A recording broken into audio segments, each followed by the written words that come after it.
ಲಕ್ಷ್ಮೀ ದೇವಿಯು ಅದೃಷ್ಟದ ದೇವತೆ ಮತ್ತು ವಿಷ್ಣುವಿನ ಪತ್ನಿ. ಅವಳು ನಮಗೆ ಉತ್ತಮ ಆರೋಗ್ಯ, ಸಂಪತ್ತು ಮತ್ತು ಸಮೃದ್ಧಿಯನ್ನು ಒದಗಿಸುವವಳು. ಪ್ರತಿಯೊಬ್ಬರೂ ನಮ್ಮ ಜೀವನದಲ್ಲಿ ದೇವಿ ಲಕ್ಷ್ಮಿಯನ್ನು ಹೊಂದಲು ಹತಾಶರಾಗಿದ್ದಾರೆ.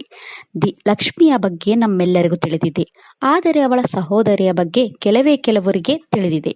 ದೇವಿ ಲಕ್ಷ್ಮಿಗೆ ದೇವಿ ಅಲಕ್ಷ್ಮಿ ಎಂದು ಕರೆಯಲ್ಪಡುವ ಅಕ್ಕನಿದ್ದಾಳೆ.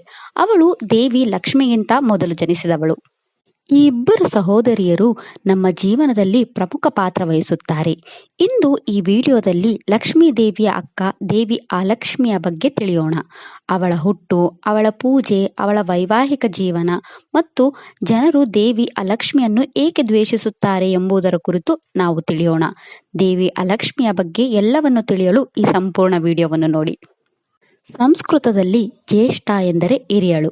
ದೇವಿ ಅಲಕ್ಷ್ಮಿಯು ದೇವಿ ಲಕ್ಷ್ಮಿಯ ಅಕ್ಕ ಆಗಿರುವುದರಿಂದ ಅವಳನ್ನು ಜ್ಯೇಷ್ಠಾದೇವಿ ಎಂದು ಕರೆಯುತ್ತಾರೆ. ದೇವಿ ಲಕ್ಷ್ಮಿಯು ಅದೃಷ್ಟದ ದೇವತೆಯಾಗಿದ್ದಾಳೆ.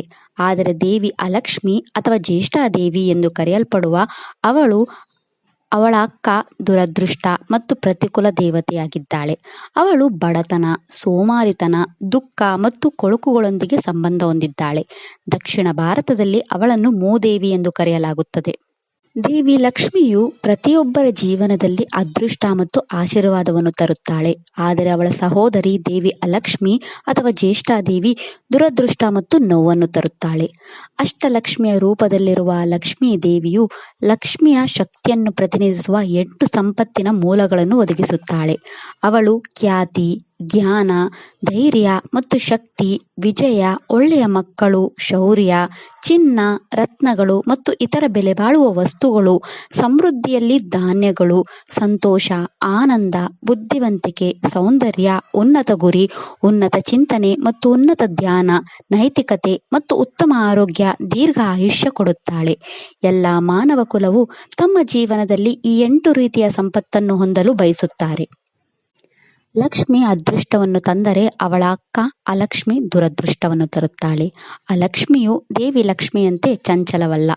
ಒಮ್ಮೆ ಅವಳು ಆಸನವನ್ನು ಕಂಡುಕೊಂಡರೆ ಅದು ವ್ಯಕ್ತಿ ಅಥವಾ ಮನೆಯವರನ್ನು ಆವರಿಸುವವರೆಗೂ ತನ್ನ ನಕಾರಾತ್ಮಕ ಶಕ್ತಿಯನ್ನು ನಿರಂತರವಾಗಿ ಗುಣಿಸಲು ಅವಳು ಅದನ್ನು ಆಕ್ರಮಿಸಿಕೊಳ್ಳುತ್ತಾಳೆ. ಅದರಿಂದ ಅವಳ ದುರ್ಭಾಗ್ಯವನ್ನು ಅಥವಾ ದುರದೃಷ್ಟ, ಅಶುಭ ಮತ್ತು ಭಯ ಮತ್ತು ಆಂತರಿಕ ಸ್ವಭಾವದ ವಿಪರೀತ ಕೊಳಕು ತೊಡೆದುಹಾಕಲು ಪ್ರಯತ್ನಿಸುವ ಬದಲು ಅವಳ ಉಪಸ್ಥಿತಿಯನ್ನು ತಪ್ಪಿಸುವುದು ಬುದ್ಧಿವಂತಿಕೆಯಾಗಿದೆ. ಕಂಬ ರಾಮಾಯಣದ ಪ್ರಕಾರ ಸಮುದ್ರ ಮಂಥನದ ಸಮಯದಲ್ಲಿ ಅಲಕ್ಷ್ಮಿ ಕಾಣಿಸಿಕೊಂಡಾಗ ತ್ರಿಮೂರ್ತಿಗಳು ಆಕೆಗೆ ಅಶುಭ ಸ್ಥಳಗಳಲ್ಲಿ ವಾಸಿಸುವಂತೆ ಆದೇಶಿಸಿದರು. ಅದರಲ್ಲಿ ಅಲಕ್ಷ್ಮಿ ವಾಹನವು ಕತ್ತೆಯಾಗಿತ್ತು, ಅವಳ ಆಯುಧವು ಪೊರಕೆಯಾಗಿತ್ತು ಮತ್ತು ಅವಳ ಲಾಂಛನವು ಕಾಗೆ ಎಂದು ಉಲ್ಲೇಖಿಸಲಾಗಿದೆ. ಜನರು ನಕಾರಾತ್ಮಕ ಪ್ರಭಾವಗಳು ಮತ್ತು ಪ್ರತಿಕೂಲಗಳನ್ನು ನಿವಾರಿಸಲು ಜ್ಯೇಷ್ಠಾದೇವಿಯನ್ನು ಪೂಜಿಸುತ್ತಿದ್ದರು. ಅಡೆತಡೆಗಳು ಮತ್ತು ದುರಾದೃಷ್ಟಗಳನ್ನು ಹೋಗಲಾಡಿಸಲು ದೇವಾಲಯಗಳಲ್ಲಿ ಜ್ಯೇಷ್ಠಾದೇವಿಗೆ ವಿಶೇಷ ಪೂಜೆಗಳನ್ನು ನೀಡಲಾಗುತ್ತಿತ್ತು. ಜ್ಯೇಷ್ಠಾದೇವಿಯ ಪ್ರಭಾವವನ್ನು ತಡೆಯಲು ಜನರು ತಮ್ಮ ಮುಖ್ಯ ದ್ವಾರದಲ್ಲಿ 7 ಮೆಣಸಿನಕಾಯಿಗಳನ್ನು ಮತ್ತು ನಿಂಬೆಹಣ್ಣನ್ನು ದಾರದಿಂದ ನೇತಾಕುತ್ತಾರೆ. ಜ್ಯೇಷ್ಠಾದೇವಿಯು ಅಶುಭ ಸ್ಥಳಗಳಲ್ಲಿ ವಾಸಿಸುತ್ತಾಳೆ ಮತ್ತು ಅವಳು ಪಾಪಿಗಳು ವಾಸಿಸುವ ಸ್ಥಳಗಳಲ್ಲಿ ವಾಸಿಸುತ್ತಾಳೆ. ಜ್ಯೇಷ್ಠ ನೋಟದಲ್ಲಿ ಕುರೂಪಿಯಾಗಿದ್ದಾಳೆ. ಅವಳು ಲಕ್ಷ್ಮಿಗೆ ವಿರುದ್ಧವಾಗಿರುತ್ತಾಳೆ. ಜ್ಯೇಷ್ಠಾದೇವಿಯು ಅಶುಭ, ಬಡತನ, ದುಃಖ ಮತ್ತು ದುರದೃಷ್ಟಕ್ಕೆ ಕಾರಣರಾದವಳು. ಅವಳ ಕೊಳಕು ನೋಟದಿಂದಾಗಿ ಅದು ಎಲ್ಲರನ್ನೂ ಹಿಮ್ಮೆಟ್ಟಿಸಿತು ಮತ್ತು ಯಾರೂ ಅವಳೊಂದಿಗೆ ಒಂದಾಗಲು ಬಯಸಲಿಲ್ಲ. ಪುರಾಣಗಳ ಪ್ರಕಾರ ಒಮ್ಮೆ ಋಷಿ ನಾರದರನ್ನು ದೇವತೆಗಳು ಲಕ್ಷ್ಮಿ ಮತ್ತು ಅಲಕ್ಷ್ಮಿಯ ಗುಣಗಳನ್ನು ಹೋಲಿಸಲು ಕೇಳಿದರು. ಜ್ಞಾನಿಯಾದ ನಾರದ ಮುನಿಯು, ಅಲಕ್ಷ್ಮಿಯು ಮನೆಯಿಂದ ಹೊರಟು ಹೋದಾಗ ಅದು ನಮಗೆ ಒಂದು ಆಶೀರ್ವಾದವಾಗಿದೆ ಮತ್ತು ಲಕ್ಷ್ಮಿಯು ಮನೆಯನ್ನು ಪ್ರವೇಶಿಸಿದಾಗ ವರದಾನವೆಂದು ಹೇಳಿದರು. ನಂತರ ಅವರು ದೇವಿ ಅಲಕ್ಷ್ಮಿಯ ಜನನವನ್ನು ವಿವರಿಸುತ್ತಾರೆ. ಮಹಾಪ್ರಳಯದ ನಂತರ ಎಲ್ಲ ಶುದ್ಧ ಜೀವಿಗಳು ನೀರಿನಲ್ಲಿ ಕಲ್ಮಶಗಳನ್ನು ಬಿಟ್ಟು ನಾರಾಯಣನಲ್ಲಿ ವಿಲೀನಗೊಂಡಾಗ ಅಲಕ್ಷ್ಮಿಯು ಆ ಕಲ್ಮಶಗಳಿಂದ ಜನಿಸಿದಳು. ಸಮಯ ಕಳೆದಂತೆ ಬ್ರಹ್ಮನು ಬ್ರಹ್ಮಾಂಡವನ್ನು ಜೀವಂತ ಮತ್ತು ನಿರ್ಜೀವ ಘಟಕಗಳನ್ನು ಒಳಗೊಂಡಂತೆ ಹೊಸದನ್ನು ಸೃಷ್ಟಿಸಿದನು. ಈ ಹೊಸ ಸೃಷ್ಟಿಯು ಉಳಿದ ಕಲ್ಮಶಗಳಿಗೆ ಯಾವುದೇ ಸ್ಥಾನವನ್ನು ನೀಡಲಿಲ್ಲ.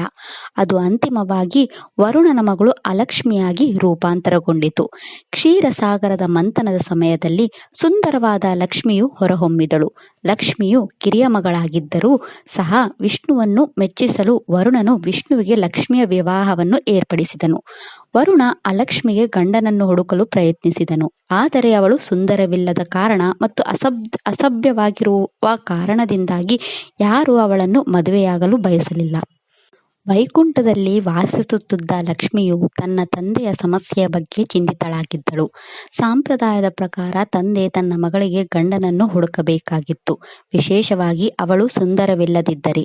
ಲಕ್ಷ್ಮಿ ತನ್ನ ತಂಗಿಗೆ ಗಂಡನನ್ನು ಹುಡುಕಲು ಸಹಾಯ ಮಾಡುವಂತೆ ವಿಷ್ಣುವನ್ನು ಬೇಡಿಕೊಂಡಳು. ಕಷ್ಟವನ್ನು ಅರ್ಥ ಮಾಡಿಕೊಂಡ ವಿಷ್ಣುವು ಉದಾಲಕ ಋಷಿಯನ್ನು ಸಂಪರ್ಕಿಸಿ ತಾನು ಅಲಕ್ಷ್ಮಿಯನ್ನು ಮದುವೆಯಾಗಿ ತನ್ನ ಸೋದರ ಮಾವನಾಗುತ್ತಾನಾ ಎಂದು ಕೇಳಿದನು. ಋಷಿಯು ಅಲಕ್ಷ್ಮಿಯ ಸ್ವಭಾವವನ್ನು ಅರಿತುಕೊಳ್ಳದೆ ಒಪ್ಪಿಕೊಂಡನು. ಅವರ ಮದುವೆಯಲ್ಲಿ ಎಲ್ಲಾ ದೇವತೆಗಳು ಮತ್ತು ಋಷಿಗಳನ್ನು ಅವರ ವಿವಾಹಕ್ಕೆ ಹಾಜರಾಗಲು ಆಹ್ವಾನಿಸಲಾಯಿತು. ಋಷಿಯು ಅಲಕ್ಷ್ಮಿಯನ್ನು ನೋಡಿ ನಿರಾಶೆಗೊಂಡರು, ಆದರೆ ವಿಷ್ಣುವಿನ ಇಚ್ಛೆಯಂತೆ ಅವಳನ್ನು ಸ್ವೀಕರಿಸಿದರು.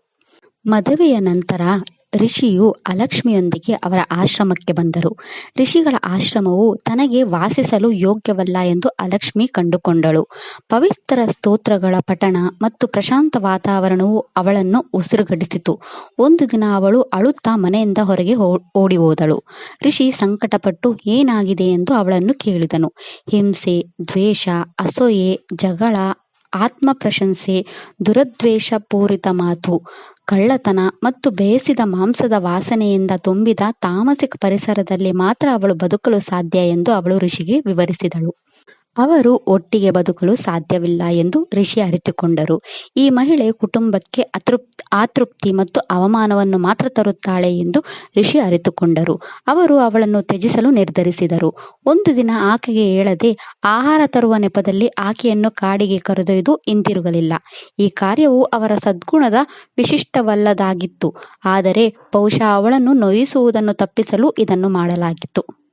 ಕಾಡಿನಲ್ಲಿ ಒಂಟಿಯಾಗಿದ್ದ ಅಲಕ್ಷ್ಮಿಯು ವೈಕುಂಠದಲ್ಲಿರುವ ತನ್ನ ಸಹೋದರಿ ಲಕ್ಷ್ಮಿಯನ್ನು ತಲುಪಲು ಜೋರಾಗಿ ಅಳುತ್ತಾಳೆ. ಅಕ್ಕನ ಅವಸ್ಥೆಯಿಂದ ದುಃಖಿತಳಾದ ಲಕ್ಷ್ಮಿ ವಿಷ್ಣುವಿಗೆ ಸಹಾಯ ಮಾಡುವಂತೆ ಮನವಿ ಮಾಡಿದಳು. ವಿಷ್ಣುವು ಅಲಕ್ಷ್ಮಿಯನ್ನು ಭೇಟಿ ಮಾಡಿದನು ಮತ್ತು ಅವಳು ವಿಷ್ಣುವನ್ನು ನೋಡಿ ಶಾಂತಳಾದಳು. ಅವರು ಅವಳನ್ನು ವೈಕುಂಠಕ್ಕೆ ಕರೆದೊಯ್ಯಲು ಮುಂದಾದರು, ಆದರೆ ಶುದ್ಧತೆ ಮತ್ತು ಸದ್ಗುಣವು ಅವಳನ್ನು ಉಸಿರುಗಟ್ಟಿಸಿತು ಎಂದು ವಿವರಿಸಲು ಅಲಕ್ಷ್ಮಿ ನಿರಾಕರಿಸಿದಳು. ಅವಳು ವೈಕುಂಠದಲ್ಲಿ ದುಃಖಿತಳಾಗಿರುತ್ತಾಳೆ ಮತ್ತು ಯಾವಾಗಲೂ ಲಕ್ಷ್ಮಿಯ ಬಗ್ಗೆ ಅಸೂಯೆ ಪಡುತ್ತಾಳೆ ಎಂದು ಹೇಳಿದಳು. ತನ್ನ ಸ್ವಭಾವಕ್ಕೆ ಸೂಕ್ತವಾದ ಸ್ಥಳವನ್ನು ಹುಡುಕಲು ಅವಳು ವಿಷ್ಣುವನ್ನು ಕೇಳಿದಳು. ವಿಷ್ಣುವು ಅವಳ ಸ್ವಭಾವವನ್ನು ಅರ್ಥ ಮಾಡಿಕೊಂಡನು.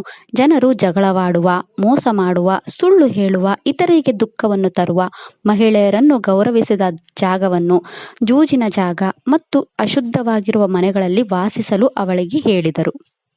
ವಿಷ್ಣು ದೇವರಿಗೆ ಪ್ರಿಯವಾದ ವೃಕ್ಷವಾಗಿರುವ ಅಶ್ವತ್ಥ ವೃಕ್ಷದಲ್ಲಿ ಆಕೆಗೆ ಉಳಿಯಲು ಸ್ಥಳವನ್ನು ವಿಷ್ಣುವು ಕೊಟ್ಟನು. ಪ್ರತಿ ಶನಿವಾರದಂದು ಅವಳು ತನ್ನೊಂದಿಗೆ ಅಶ್ವತ್ಥ ವೃಕ್ಷದ ಕೆಳಗೆ ಪೂಜೆಯನ್ನು ಸ್ವೀಕರಿಸುತ್ತಾಳೆ ಎಂದು ವಿಷ್ಣುವು ಅವಳಿಗೆ ಹೇಳಿದನು. ಈ ಕಥೆಯು ವಿಷ್ಣುವಿನ ಸರ್ವವ್ಯಾಪಿಕತೆಯನ್ನು ಒತ್ತಿ ಹೇಳುತ್ತದೆ. ಭಕ್ತರು ಅವನ ಮಹಿಮೆಯನ್ನು ಹಾಡುತ್ತಾರೆ.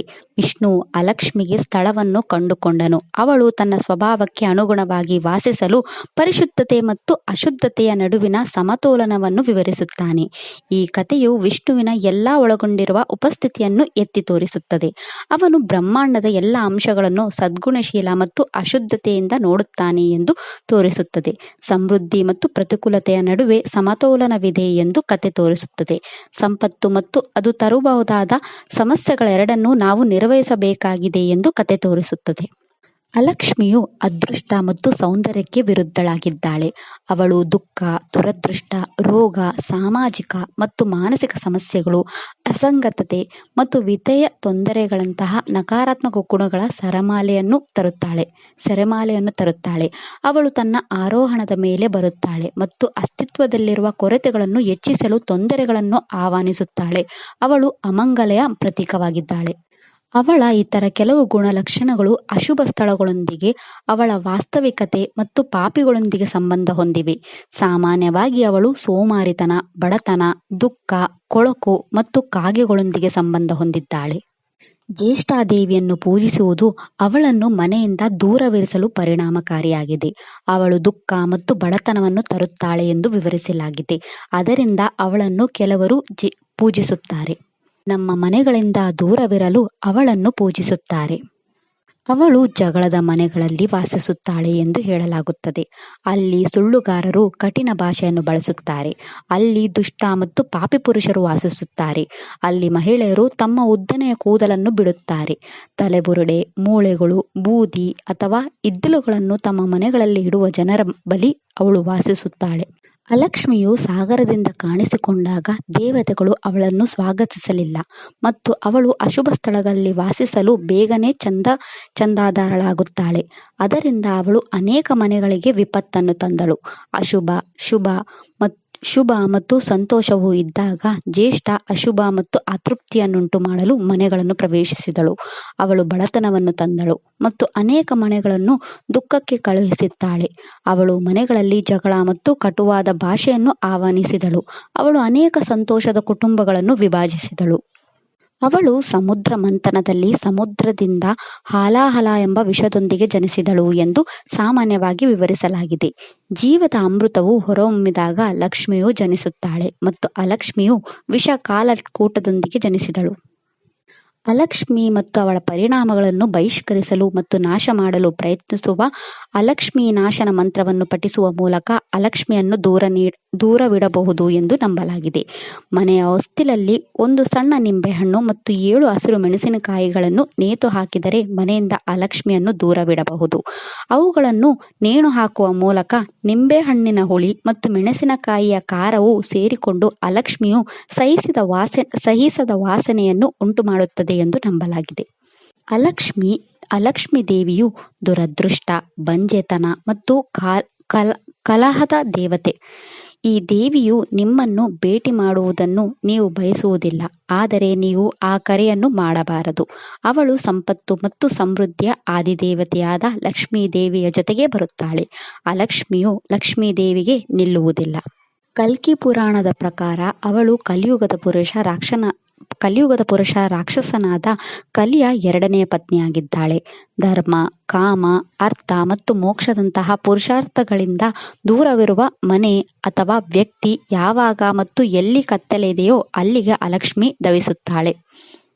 ಅವಳ ಸಾಮೀಪ್ಯವು ಜ್ಞಾನ, ದೃಷ್ಟಿ ಮತ್ತು ಸಕಾರಾತ್ಮಕ ಚಿಂತನೆಯ ಕೊರತೆಯನ್ನು ಉಂಟು ಮಾಡುತ್ತದೆ. ಅವಳು ಕುಟುಂಬಗಳನ್ನು ವಿಭಜಿಸುತ್ತಾಳೆ ಮತ್ತು ಸಂಪತ್ತನ್ನು ನಾಶಪಡಿಸುತ್ತಾಳೆ.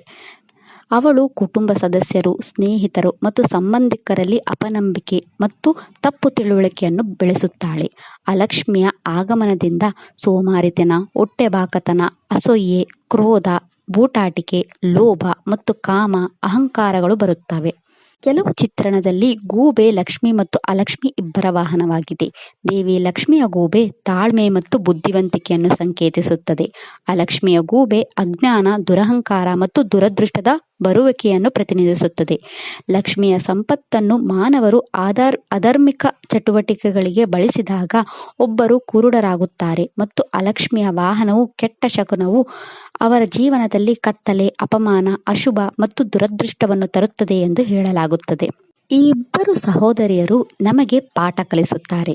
ನೀವು ಸಂಪತ್ತನ್ನು ಗೌರವಿಸಿದಾಗ ಆ ಸಂಪತ್ತನ್ನು ಪಡೆಯಲು ಶ್ರಮಿಸಿ ಮತ್ತು ಸಂಪತ್ತಿನಿಂದ ನಾವು ಆಶೀರ್ವಾದಿಸಲ್ಪಟ್ಟಾಗ ನಾವು ಅದನ್ನು ತಪ್ಪು ಬಳಕೆಗೆ ಬಳಸಬಾರದು. ಬದಲಾಗಿ ನಮ್ಮಲ್ಲಿರುವ ಸಂಪತ್ತನ್ನು ನಾವು ಗೌರವಿಸಬೇಕು. ನಾವು ಸೋಮಾರಿಗಳಾಗಿದ್ದರೆ, ಹಿಂಜರಿಯುತ್ತಿದ್ದರೆ, ಶಿಸ್ತುಬದ್ಧವಾಗಿಲ್ಲದಿದ್ದರೆ, ಕಷ್ಟಪಟ್ಟು ಕೆಲಸ ಮಾಡದಿದ್ದರೆ ಅಥವಾ ಸಮಯವನ್ನು ವ್ಯರ್ಥ ಮಾಡಿದ್ದರೆ ನಾವು ದುರದೃಷ್ಟವನ್ನು ನಿರೀಕ್ಷಿಸಬಹುದು. ದೇವಿ ಮಹಾಲಕ್ಷ್ಮಿ ಅಥವಾ ದೇವಿ ಅಲಕ್ಷ್ಮಿ ನಮ್ಮ ಜೀವನದಲ್ಲಿ ಯಾರನ್ನು ಸ್ವಾಗತಿಸಬೇಕು ಎಂಬುದು ನಮ್ಮ ನಿರ್ಧಾರ. ಇಬ್ಬರು ಸಹೋದರಿಯರು ನಮಗೆ ಜೀವನದ ಪಾಠಗಳನ್ನು ಕಲಿಸುತ್ತಾರೆ. ಅದರಿಂದ ನಾವು ನಮ್ಮ ಜೀವನವನ್ನು ಹೇಗೆ ನಡೆಸುತ್ತೇವೆ ಎಂಬುದು ನಮಗೆ ಬಿಟ್ಟಿದೆ. ಇದಿಷ್ಟು ದೇವಿ ಅಲಕ್ಷ್ಮಿಯ ಬಗ್ಗೆ. ಈ ವಿಡಿಯೋ ಇಷ್ಟ ಆದರೆ ಲೈಕ್ ಮಾಡಿ, ಶೇರ್ ಮಾಡಿ ಮತ್ತು ಚಾನಲ್ ಸಪೋರ್ಟ್ ಮಾಡೋಕೆ ಸಬ್ಸ್ಕ್ರೈಬ್ ಮಾಡಿ. ಧನ್ಯವಾದಗಳು.